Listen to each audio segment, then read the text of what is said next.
Halo, selamat pagi ayah bunda semua. Selamat datang kembali di channel Kabi House. Oke, pada video kali ini kami akan membahas mengenai daycare sahabat ayah bunda ketika WFH. Baik ayah bunda, saat ini saya sedang bersama dengan Ibu Nur Maulina selaku pemerhati anak dan owner Kabi House Daycare. Kami memahami betul, bekerja dari rumah atau WFH bukanlah hal yang mudah.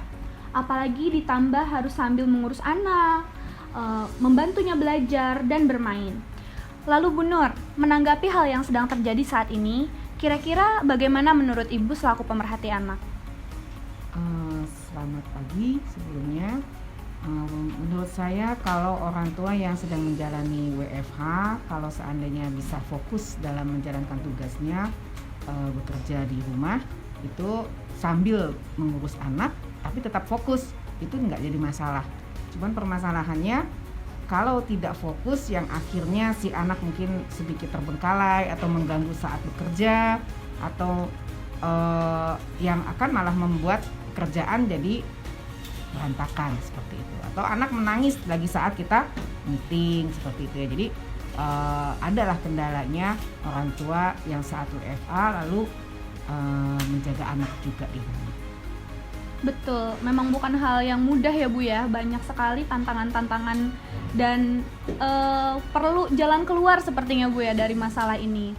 Kira-kira Ibu bisa memberikan opsi-opsi nggak sih Bu untuk ayah bunda yang merasa kerepotan gitu, apalagi sekarang bukan hanya di sektor ekonomi aja ya, perusahaan yang melakukan WFH, ternyata sektor pendidikan salah satunya, bahkan semuanya dari jenjang playgroup sampai perguruan tinggi melakukan school from home ya, school from home. Nah, Ibu selaku pemerhati anak, ada nggak opsi-opsi terbaik yang bisa dilakukan ayah bunda sebagai pilihan agar anak-anaknya tetap terjaga, tetap terurus, tapi perkembangannya juga tetap optimal? Untuk khusus orang tua yang memiliki anak usia sekolah ya mungkin menjadi ada waktu khusus ya, jadi orang tua malah sekarang anak-anaknya pagi-pagi online sekolahnya, lalu orang tua pun online juga bekerjanya, dan kadang-kadang bersamaan waktunya yang akhirnya membuat kadang-kadang mungkin si anak terganggu dengan orang tuanya yang sedang online, atau orang tuanya yang terganggu sedang anaknya sedang online. Betul. Kami di sini di Kabi House itu ada memberikan solusi untuk para orang tua dan juga anak-anak yang sekolah di online. Kami mengadakan School from daycare ya? School from daycare atau SFD ya Bu ya? Ya, jadi kami untuk anak-anak yang usia sekolah, kami sediakan waktu untuk datang ke daycare, lalu kami sediakan guru-guru yang untuk membimbing mereka. Wah, menarik ya ayah bunda, sekarang tuh udah ada school from daycare. Jadi yang kerepotan di rumah menemani SFH bisa nih ke daycare. Terus untuk fasilitasnya nih Bu, kira-kira daycare sendiri memfasilitasi apa sih untuk kegiatan school from daycare ini? Di setiap cabang kami sediakan wifi yang untuk mempermudah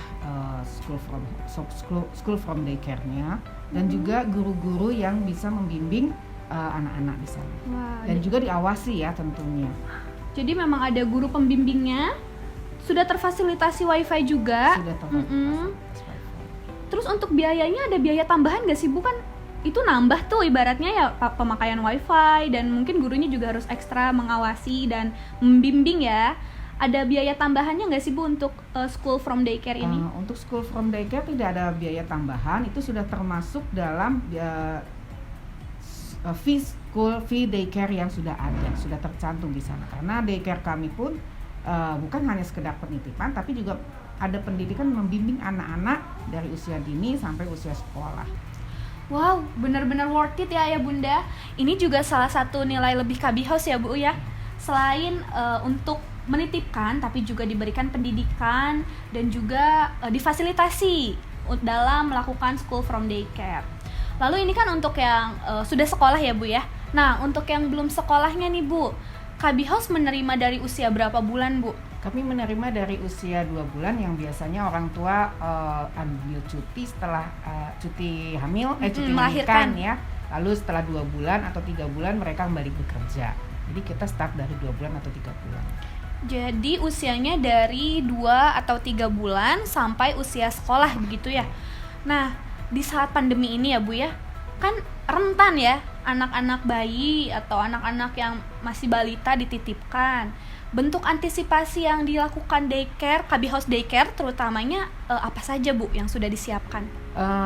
Kalau untuk prosedur itu protokol pemerintah kami jalankan semuanya, orang tua harus cuci tangan dan guru-guru pun sesuai prosedur lah ya. Jadi guru-guru pun di sana wajib menggunakan masker setiap waktu. Jadi harus saat lagi interaksi dengan anak-anak masker tetap digunakan dan cuci tangan pun diwajibkan. Dan yang paling utama itu guru-guru kami ini tinggal di daycare juga, jadi interaksi keluar itu sangat jarang. Ya, jadi kalau keluar itu ya paling mereka ada piket untuk belanja saja, jadi aman lah ya. Jadi interaksi keluarnya itu sangat jarang. Jadi memang KB House sudah menyiapkan ya Bu protokol COVID-19 ini? Ya, di daycare kami lakukan prosedur sesuai dengan protokol pemerintah yang dimana guru-guru wajib menggunakan masker dan juga wajib cuci tangan setiap waktu, dan juga anak-anak yang untuk datang ke daycare ini tidak boleh dalam kondisi batuk, pilek atau suhu badannya sedang meningkat, jadi sedang panas. Kami anjurkan mereka tinggal di rumah seperti itu. Sekitar 37,5 tuh berarti sudah tidak bisa dititipkan ya Bu ya? Ya, nggak bisa. Lalu guru-gurunya juga tinggal di daycare, jadi mereka jarang keluar lah ya. Interaksi keluar itu sangat minim sekali. Oke. Lalu untuk orang tuanya gitu, pasti kan bekerja di luar ya, supaya aman ketika mengantar atau menjemput anak. Bagaimana Bu saran untuk orang tua yang menitipkan anaknya di daycare? Ya, sesuai dengan prosedur protokol juga, mereka sebelum masuk itu harus cuci tangan dulu dan juga tidak masuk ke dalam lingkungan ke dalam. Jadi kita antarkan anaknya keluar untuk dijemput gitu ya, atau diantarkan sampai di pintu rumah saja, pintu daycare saja seperti itu. Dan harus bersih-bersih dulu gitu Ya, ya. Apalagi kalau yang memang banyak orang tua yang bekerja di lingkungan kesehatan ya, itu kami anjurkan mereka untuk mandi dulu sebelum menjemput anaknya. Iya, betul. Lalu untuk kegiatannya sendiri nih Bu, untuk anak-anak yang belum sekolah ya, kira-kira bagaimana Bu? Ataukah sekedar dititipkan atau ada kegiatan stimulasinya gitu? Ini untuk orang tua yang WFH di rumah, kalau misalnya bisa fokus dengan bekerja, lalu anak-anak banyak difasilitasi untuk stimulasinya dan ada interaksi orang tua dan anak dengan anak usia dini itu mungkin tidak jadi masalah. Cuman permasalahannya kalau misalnya orang tuanya WFA lalu ingin memfokuskan dalam bekerja, dan anak-anak di usia dini ini biasanya diberikan hal-hal supaya mereka anteng, dikasih gadget ya atau nonton televisi. Nah ini tidak ada stimulasi. Ya memang tidak mengganggu jadinya anak anteng gitu ya, tapi ini akan mengganggu perkembangan anak di depannya nanti, seperti itu. Tidak, karena usia dini ini yang diperlukan adalah stimulasi dan interaksi antara orang tua dan anaknya. Jadi kalau dikatakan perlu atau tidak perlu ya tergantung keadaan mungkin gitu ya Bu ya? Jadi kalau di daycare, kalau misalnya kami berikan solusi untuk orang tua yang mengkhawatirkan anaknya tidak ada waktu untuk memberikan stimulasi atau interaksi karena saking sibuknya dengan pekerjaan di rumah pun, di daycare kami itu kami siapkan untuk usia 2 bulan itu sampai 2 tahun, 3 tahun itu selalu ada kegiatan yang memberikan stimulasi kepada anak-anaknya. Dan juga selain stimulasi juga ada interaksi dengan teman-temannya, interaksi dengan gurunya, dan juga bagaimana mereka berbicara dengan baik, ya tidak ribut. Jadi ada hal-hal yang memang sangat diperlukan oleh anak-anak dan di bawah bimbingan para guru-gurunya. Berarti memang dalam tumbuh kembang, apalagi pada aspek sosial emosinya di daycare sangat-sangat melatih, menstimulasi itu ya Bu ya. Baik, berarti kesimpulannya memang pengasuhan utama dan yang paling utama dari orang tua ya Bu ya, dari orang tua. Namun apabila karena kewajiban lain yang mewajibkan orang tuanya bekerja, maka daycare bisa menjadi salah satu pilihan ya Bunda ya. Sesuai dengan pemaparan Ibu Nur Maulina, memang daycare menstimulasi banyak sekali perkembangan anak, betul begitu Ibu? Betul. Lalu sekarang ini apabila di rumahnya punya anak balita nih Bu, belum sekolah gitu ya, orang tuanya kan di rumah nih Bu karena WFH, emang masih perlu Bu menitipkan anaknya di daycare sementara kan ada orang tuanya gitu di rumah? Ya, kembali seperti awal saya bilang, ini pengalaman saya pribadi ya Bu ya, pengalaman saya sendiri waktu saya di Australia itu di rumah saja, nggak bekerja tuh ya. Cuman saya bingung, ini anak gimana ya waktu anak pertama, ini anak saya ngapain aja nih, ada bayi gitu ya. Lalu saya pengen tahu nih ada daycare, saya pengen datang ke daycare, apa sih yang dilakukan di daycare di sana. Ternyata waktu saya datang ke daycare ternyata banyak sekali hal-hal yang perlu distimulasikan kepada seorang anak, yang kalau kita di rumah juga kita bingung. Jadi kalau misalnya ibu mengetahui tentang bagaimana memberikan stimulasi kepada anak, itu nggak jadi masalah. Tapi terkadang kehadiran ibu itu, anak itu bukan hanya membutuhkan kehadiran ibunya saja, tetapi anak membutuhkan stimulasi yang diberikan oleh lingkungannya, termasuk oleh orang tuanya atau siapapun yang ada di sekitarnya. Dan stimulasi itu yang memang harus sesuai dengan kebutuhan si anak. Ya, stimulasi dalam hal interaksi, bermainnya, geraknya, itu juga termasuk stimulasi.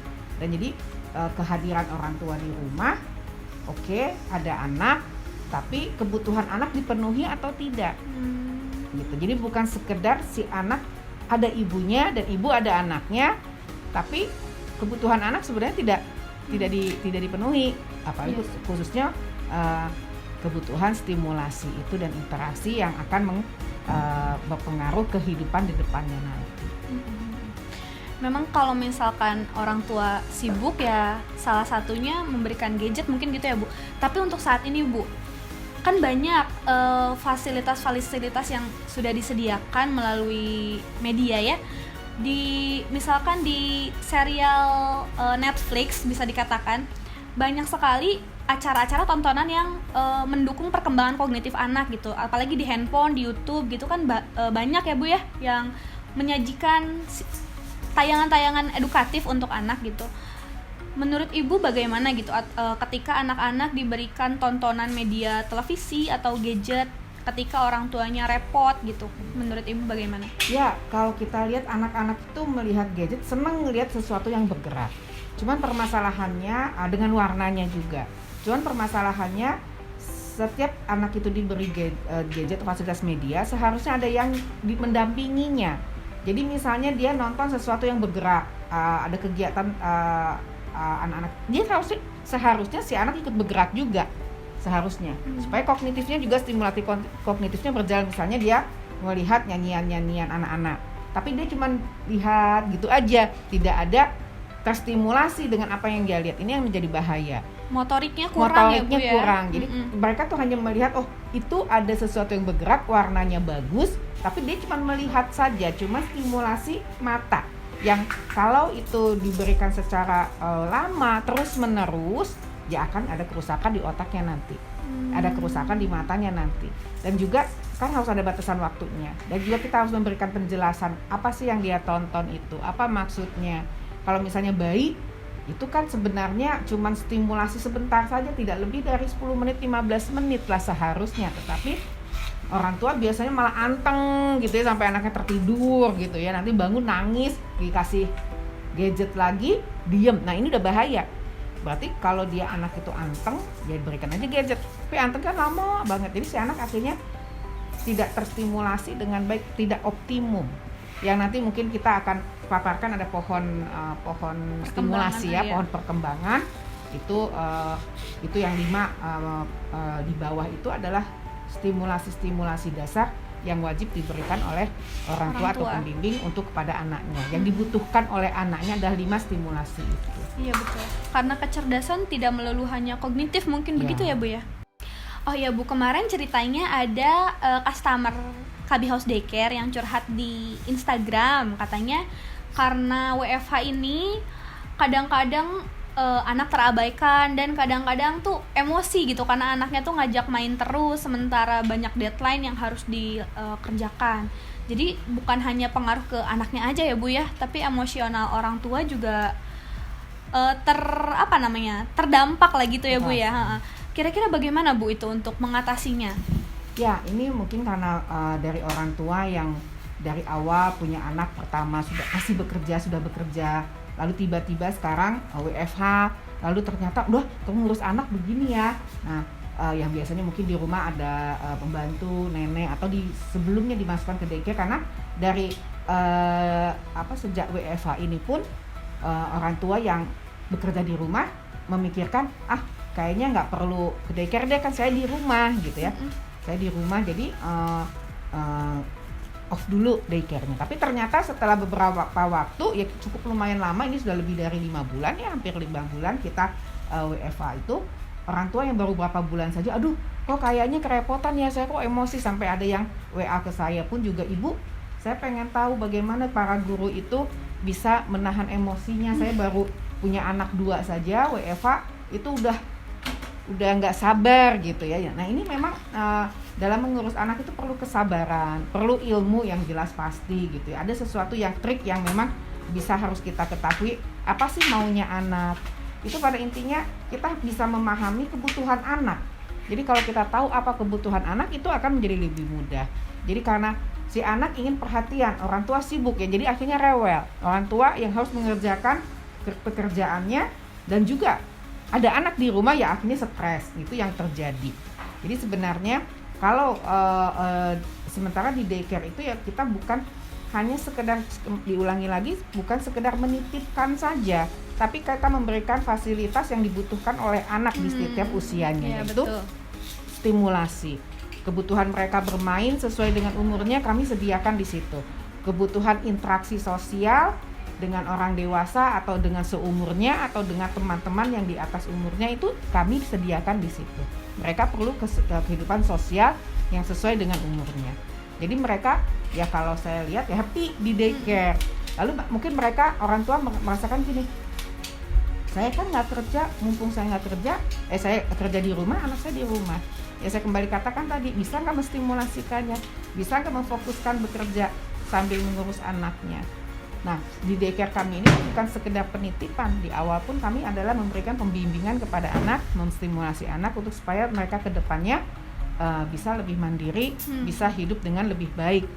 Tentunya dengan guru-guru yang berpengalaman gitu ya Bu ya. Betul. Berpengalaman dan terbekali ilmu-ilmunya mungkin ya Bu ya. Betul. Ya. Jadi memang di kami ini yang banyak orang tua mengatakan daycare penitipan saja. Enggak, kami bukan sekedar penitipan saja. Dan untuk orang tua jangan ada perasaan feeling guilty lah istilahnya.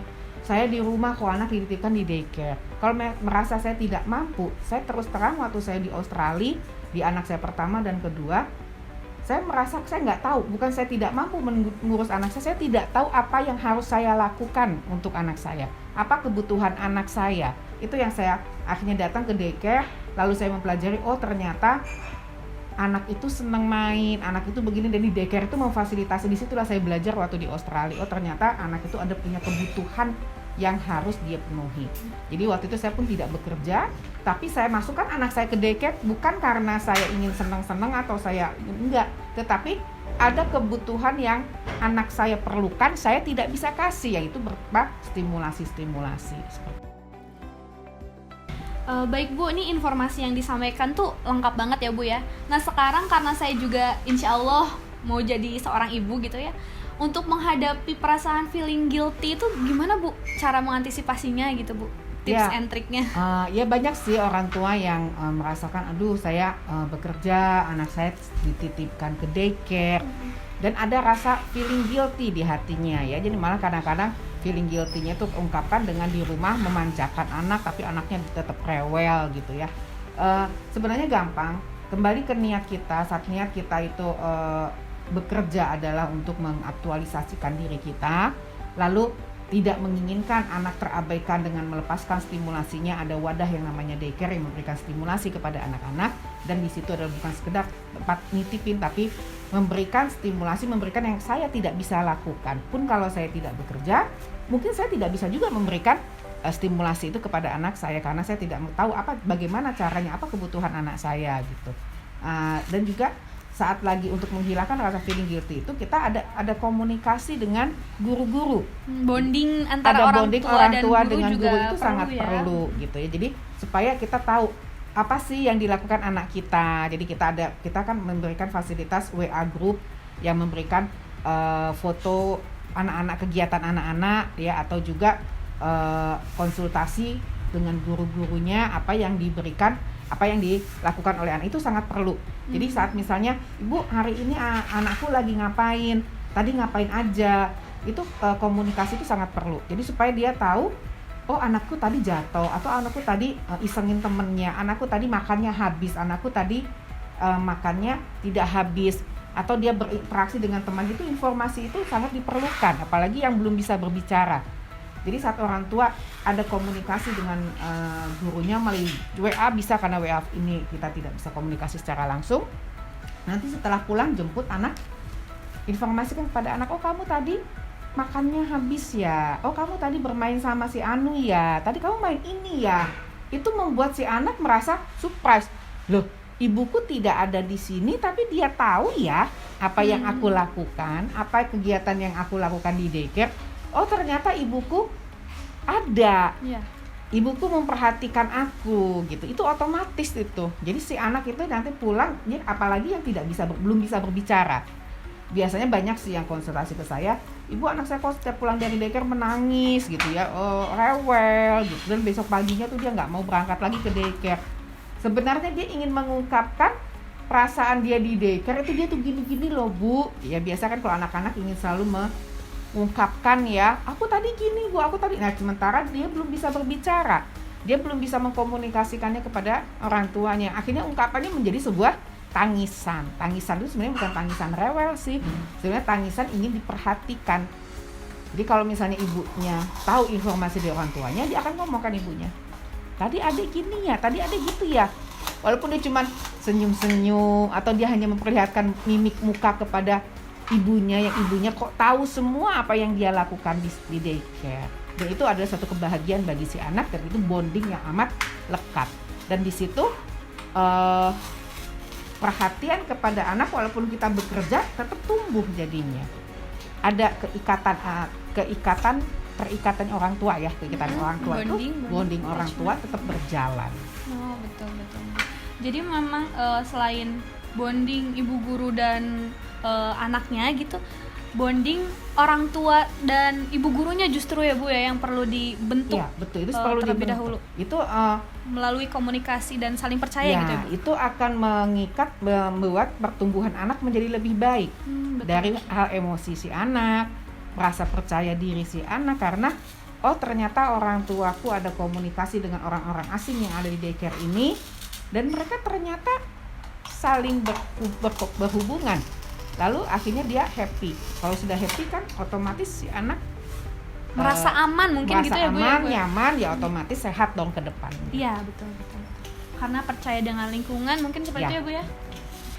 Lalu pertanyaan terakhir nih Bu, apa pesan untuk orang tua yang anaknya masih dalam balita dan usia sekolah yang sedang melakukan WFH? Untuk orang tua yang sedang melakukan WFH, saya berkesan kalau orang tua bisa, ibu dan bapak bisa tetap fokus dalam bekerja di rumah dengan adanya anak-anak di rumah, tetapi jangan lupa kebutuhan anaknya juga, kebutuhan dalam perhatian, kebutuhan dalam stimulasinya, dan juga interaksi antara orang tua dan anak itu sangat penting. Dan kalau misalnya orang tua tidak merasa ketidaksanggupan, itu juga jangan merasakan feeling guilty, karena anak itu bukan sekedar kehadiran orang tua ada absen, ada orang tuaku ada di rumah, bukan sekedar itu saja, tetapi yang paling utama adalah mereka memerlukan stimulasi, interaksi dengan orang tua, bonding dengan orang tua, dengan anaknya. Dan kalau misalnya itu tidak akan merusak pekerjaan ibu di rumah, ya nggak usah ada rasa khawatir. Ada lembaga daycare kami yang masih bisa memfasilitasi dengan tidak melepas, tidak menjauhkan antara bonding antara ibu dan anaknya. Baik Ayah Bunda, berdasarkan perbincangan yang telah kita simak, bahwa pengasuhan yang utama dan paling utama memang dari ayah bundanya ya Bu ya. dari keluarga. Apabila ayah bunda mampu melakukan stimulasi sesuai tumbuh kembangnya, sesuai dengan kecerdasannya, yang bukan hanya kognitif saja ya Bu, maka lakukanlah. Namun apabila merasa repot, apalagi karena adanya WFH ini, daycare bisa menjadi solusinya dalam menjaga, mengasuh, menstimulasi, dan mendidik putra-putri ayah bunda. Baik, cukup sekian perbincangan dari kami. Mohon maaf atas segala kekurangan. Wassalamualaikum warahmatullahi wabarakatuh. KB House, our service is your child future. Terima kasih, sampai jumpa.